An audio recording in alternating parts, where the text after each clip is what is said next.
Have you ever walked down a street and felt as if you've been there before? Heard a conversation and realized you've already lived it? Most of us call it déjà vu, a fleeting, mysterious flicker in the mind.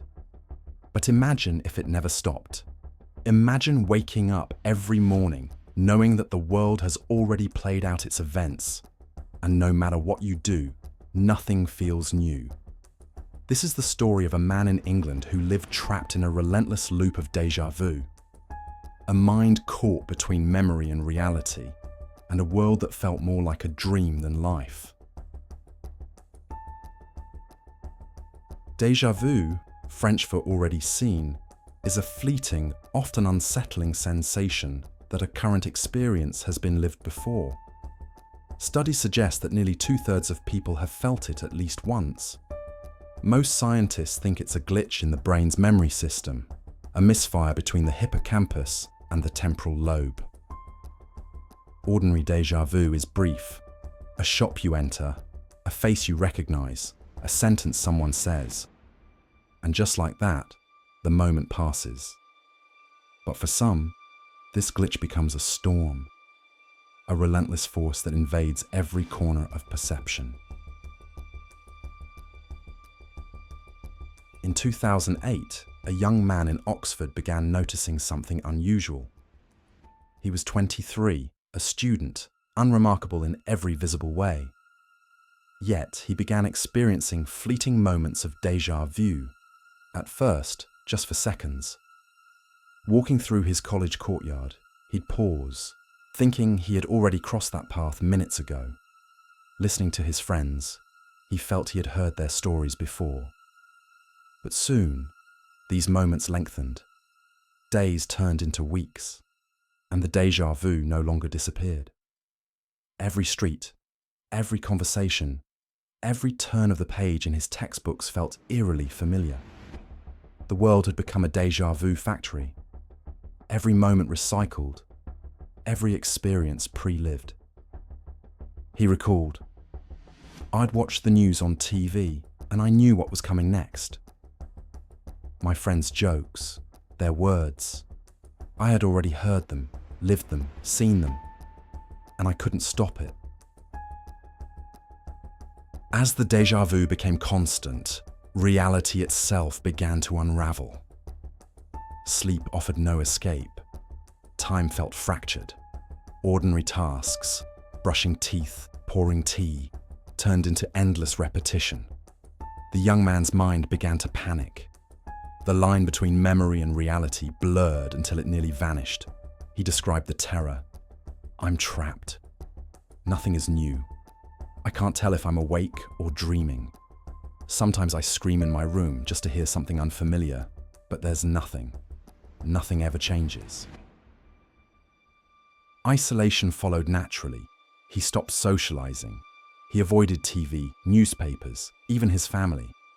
Every human interaction had already been experienced. He lived in a prison built by his own perception, where the world's narrative had already been written, and he was forced to reread it.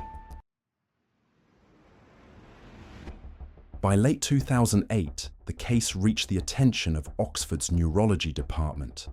Specialists in temporal lobe function, memory, and perception began to investigate. Could a malfunction in the brain's memory circuits explain this continuous déjà vu? Initial scans revealed something unusual: abnormal activity in the temporal lobes, regions responsible for memory, recognition, and familiarity. Yet, there was no evidence of epilepsy or prior neurological trauma. Nothing typically associated with persistent déjà vu. One neuroscientist noted, "The brain seemed to be sending constant signals that this moment had already occurred. It's as if the mind had hit repeat, endlessly. We had never seen anything like it." Theories emerged. Perhaps his hippocampus misfired repeatedly, creating phantom memories. Perhaps his parahippocampal cortex oversent familiarity signals. Yet even with modern neuroscience, the case defied easy explanation. Some suggested a darker, more mysterious possibility, a mind glimpsing parallel realities or trapped in a looping timeline. Could déjà vu, in extreme cases, hint at a hidden layer of existence beyond our perception?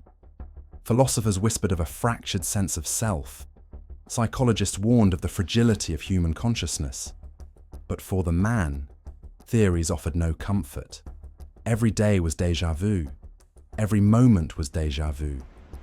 Even the act of thinking about the experience brought a chilling recognition. He had thought this before, and it was terrifying. And yet, amidst the fear, a peculiar resignation set in. He came to accept the world as it was, a looping, repeating stage, with him trapped at center stage. Experimental treatments were attempted. Cognitive therapy to retrain his memory, medications aimed at reducing temporal lobe hyperactivity, even mindfulness and meditation.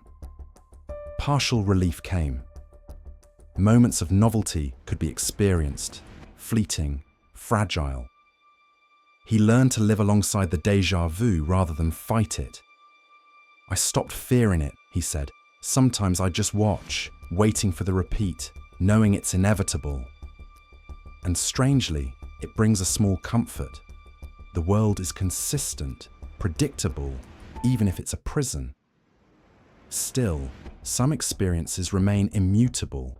A friend's laughter, a sentence in a book, a sudden smell, triggers that pull him instantly back into déjà vu, like a ghost of a life already lived.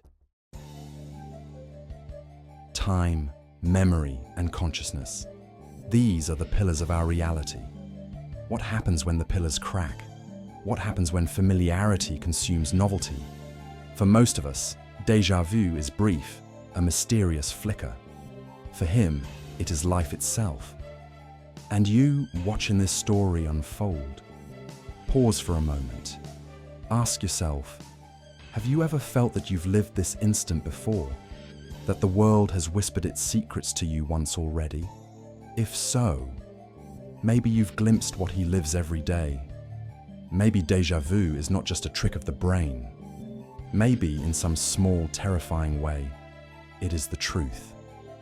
This was the story of a man in England who lived trapped in endless déjà vu.